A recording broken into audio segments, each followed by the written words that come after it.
What's up, my comic comrades? Today we're diving back into the King Spawn series with issues 2 and 3. The series deals with an iconic Spawn villain who's made his return and is actively hunting and killing kids. He's also going around recruiting followers by telling them Al Simmons' Spawn will soon be their king, which of course is why the series is titled King Spawn. Anyway, we covered the first issue in this episode right here if you missed it. And of course, there's going to be spoilers galore for the first 3 issues of the series. But now that you've been warned, let's get into it.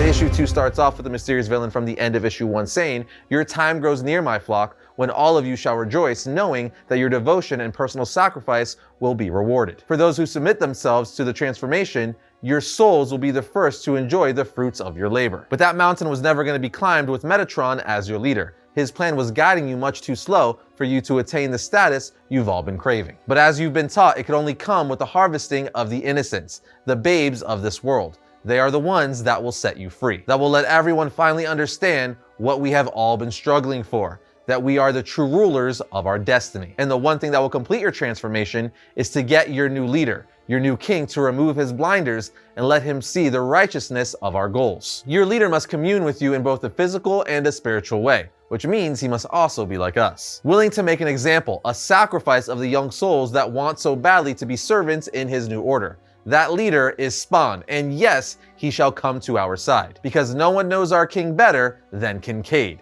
That's right, OG Spawn villain Kincaid is back. And this time he has a legion of followers and some sick twisted plan to make Spawn their king by killing children. The next page gives us a montage or flashback, so to speak, recapping Kincaid's first encounter with Spawn all the way back in Spawn issue 5, where Spawn ended up killing and hanging Kincaid's body up by chains because he was a child killer. Meaning, that's very fitting. Or as Kincaid tells us, he tried to embarrass me, serving me up like a stunk pig, impressing my soul in a deep darkness. But that darkness changed me, transformed me into the master you now follow. As he talks to his followers, continuing to say, it also gave me a doorway into our future, where I've seen what the Hellspawn will become, and what all of you become. And it's glorious. We are then taken back to Al Simmons, aka Spawn, where he's reading his computer saying, someone is slaughtering children and madmen just to get my attention, as he hasn't yet figured out that it's Kincaid. While he's doing this, Jessica, aka She-Spawn, and Mark, Al's guy in the chair, are worried about him. Jessica then asks, "You doing okay, Al?" He responds, "What do you think? Are you looking to make yourself useful? Then stop asking stupid questions. Bring me something I could use. Otherwise, leave me alone." As he punches the computer, he then walks out saying, "Your turn, Mark. I need a break." Al then walks outside, and the comic says, Al Simmons gazes out to an endless horizon, trying to make sense not only of recent events, but also attempting to make sense of his life in general. So much has changed, like Jessica Priest. He's always worked alone. It's better that way. Now she's here, working with him. Jessica then walks up to Al saying, "Can I give you some advice?" He tells her, "Not looking for any." But she gives it anyway, telling him, "You're not the only one involved with this case, so stop trying to do it solo. We all want to nail the bastard who did this. Just give us a chance. And if you guys are wondering, the guy that did what, that would be the guy that's responsible for all the deaths of the innocent children from the first issue." Al asks, like what? She answers, like, "Give the sigil you found to Mark. He's smarter than both of us. Let him run it through the computer matrix, while you and I hunt down the kid killer." This pisses Al off so much he transforms and responds by saying no, but Jessica is able to convince him with a caption saying, "For a long agonizing moment, Spawn glares at her with intense silence and searches for an appropriate word." And apparently that appropriate word is fine. We are then brought to Spawn, who's perched on top of a building in Washington, D.C.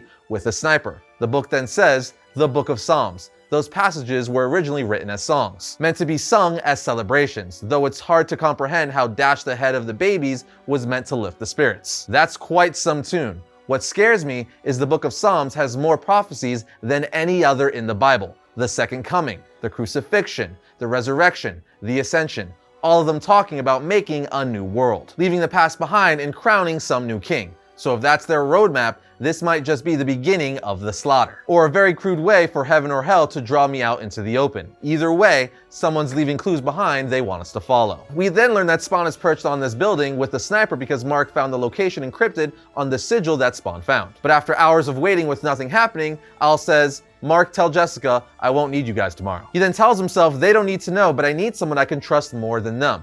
as we see he goes to Terry, his old military buddy and best friend who ended up marrying his wife and having kids with her after Al's murder. Needless to say, they now have a complicated relationship, but Terry works for the CIA and ends up giving Al some intel, because Al told Terry his daughter Cyan is in trouble. Long story short, near the steps of the Capitol building, Al and Terry are there to make sure the kid killer and his followers don't stir up any trouble. Terry gets his eyes on a young couple who pulls out an assault rifle and are wearing riot gear. And while they pull out their guns, they say, "Attention everyone, the Prophet wants to tell you that all our deaths will be for the glory of the cause." But as they're about to shoot families and children, saying for the future and the future king to come, Spawn gets in front of the innocent kids and people, blocking all the bullets. With his chains, he then deflects the guns, causing one of them to fire back at the boy, while he consumes the girl with his cape, which in turn eats her soul. Spawn goes to check on the boy's body, and when he does, the caption says, "It was only when I got a good look at the murderer that it became clear," as he sees Kincaid's reflection in the visor, saying, "I knew you had it in you, Spawn, that only you could destroy innocent victims better than I." And those actions, they'll bring a flood of servants from around the world to serve at your feet. Thousands of us will come out of the woodwork, all wanting to be just like you, to have the strength and the courage to slaughter the baby lambs.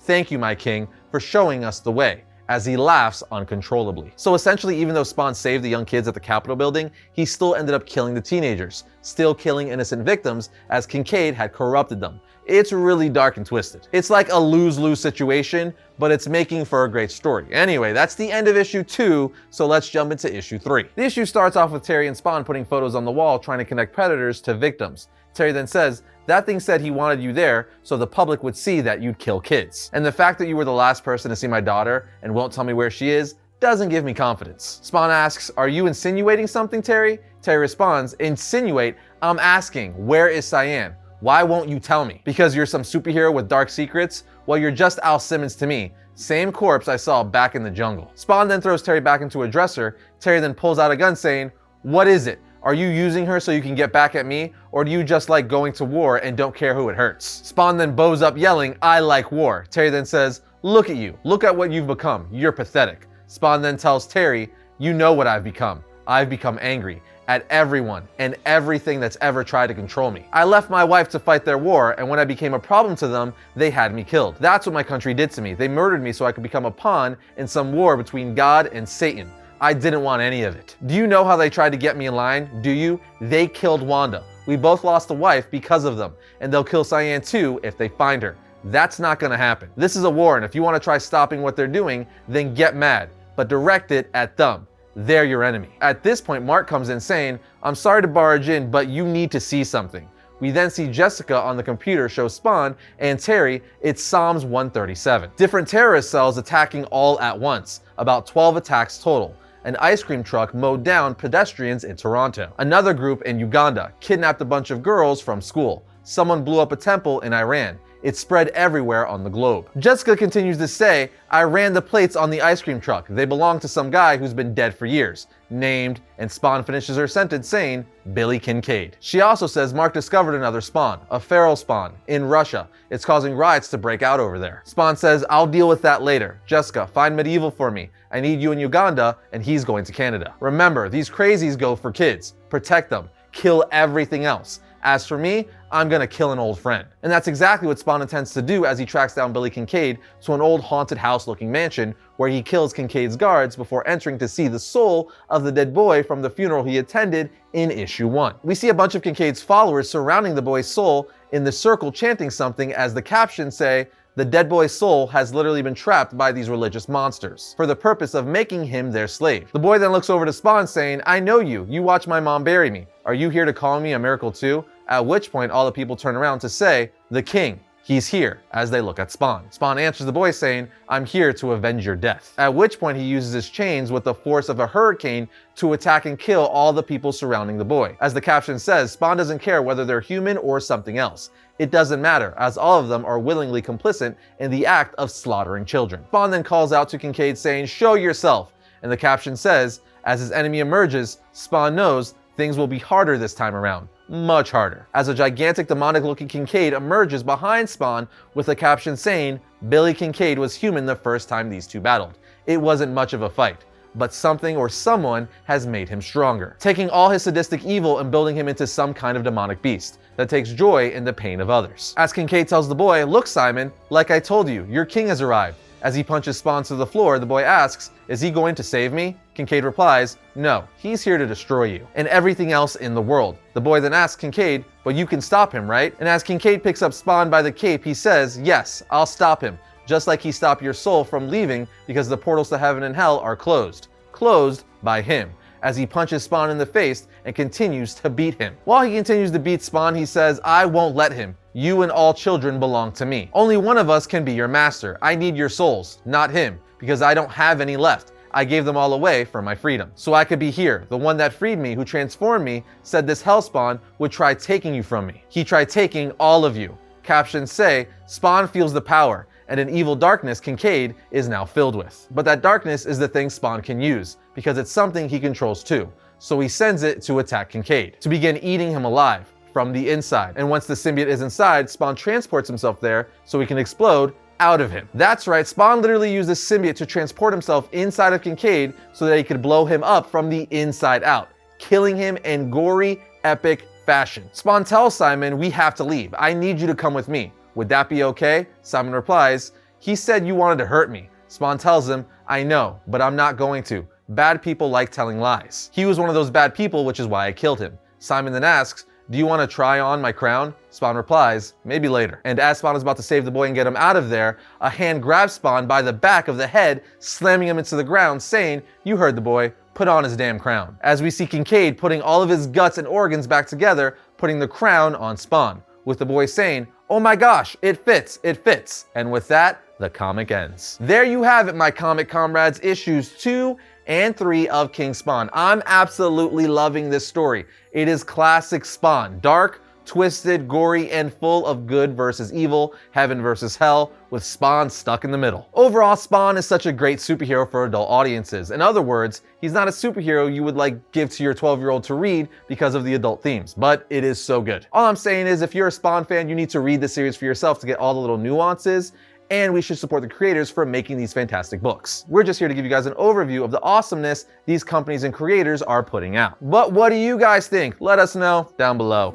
And that's gonna bring today's episode to a close, but if you like today's video, check out this one right here. And if you like all of our content, like, subscribe, and comment. It helps us out. But other than that, I'll see you guys next time when I talk about all things comics.